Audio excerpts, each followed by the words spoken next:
आधी रात का समय था। चारों तरफ घना अंधेरा फैला हुआ था। आसमान में काले बादल गरज रहे थे और तेज बारिश हो रही थी। बिजली की चमक कभी कभी पूरे रास्ते को रोशन कर देती थी, फिर सब कुछ दोबारा सन्नाटे में डूब जाता। एक युवक अपनी बाइक से सुनसान रास्ते से घर लौट रहा था। उसका नाम था रोहन।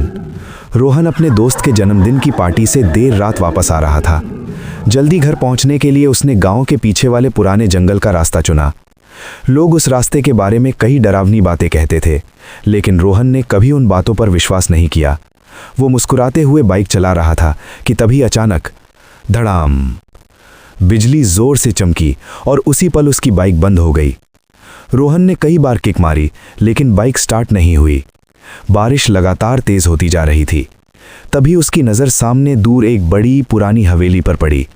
हवेली की टूटी हुई खिड़कियां हवा के साथ हिल रही थीं, दीवारों पर काई जमी हुई थी और मुख्य दरवाज़ा आधा खुला था। रोहन ने सोचा, बारिश रुकने तक यहीं रुक जाता हूँ। वो धीरे धीरे हवेली की ओर बढ़ा। जैसे ही वो दरवाजे के पास पहुंचा, दरवाज़ा अपने आप चरर की आवाज़ के साथ खुल गया। उसका दिल जोर से धड़कने लगा, फिर भी वो अंदर चला गया। अंदर पूरा अंधेरा था। कमरे में पुराना फर्नीचर पड़ा था, जिस पर मोटी धूल जमी हुई थी। दीवारों पर कुछ पुरानी तस्वीरें टंगी थीं। एक तस्वीर में एक औरत और एक छोटा बच्चा था, लेकिन उस तस्वीर की आंखों पर लाल रंग से निशान बने हुए थे। अचानक ऊपर से पायल की आवाज़ आई, छन छन छन। रोहन डर गया। उसने ऊपर देखा। सीढ़ियों के पास सफ़ेद साड़ी में एक औरत खड़ी थी। उसके लंबे बाल उसके चेहरे पर थे। रोहन ने कांपती आवाज़ में पूछा, कौन है?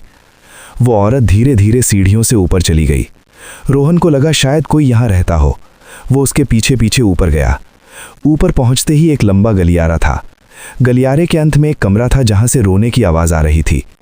रोहन धीरे से कमरे के पास पहुँचा। दरवाज़ा आधा खुला था। उसने दरवाज़ा खोला। अंदर एक छोटा बच्चा कोने में बैठा रो रहा था। रोहन ने पूछा, बेटा, तुम यहाँ अकेले क्या कर रहे हो? बच्चे ने धीरे धीरे अपना चेहरा ऊपर उठाया। उसकी आंखें पूरी तरह सफ़ेद थीं। रोहन चीख पड़ा। तभी पीछे से वही औरत की आवाज़ आई, मेरे बेटे को अकेला मत छोड़ो। रोहन ने पीछे मुड़कर देखा। सफ़ेद साड़ी वाली औरत अब उसके बिल्कुल पीछे खड़ी थी। उसका चेहरा जला हुआ था, आंखों से खून बह रहा था। वो बोली, इस हवेली में हम सबको जला दिया गया था, और अब जो भी यहाँ आता है वो कभी वापस नहीं जाता। अचानक कमरे की खिड़कियां अपने आप खुलने बंद होने लगी। हवा इतनी तेज थी कि पूरा कमरा कांपने लगा। रोहन भागने के लिए मुड़ा, लेकिन गलियारा पहले से लंबा हो चुका था। जितना वो दौड़ता, दरवाज़ा उतना ही दूर होता जाता। तभी पीछे से बच्चे की हंसी गूंजी, हा हा हा। रोहन ने पीछे देखा। बच्चा अब ज़मीन पर नहीं था, वो छत पर उल्टा चिपका हुआ था। उसकी आंखें चमक रही थीं।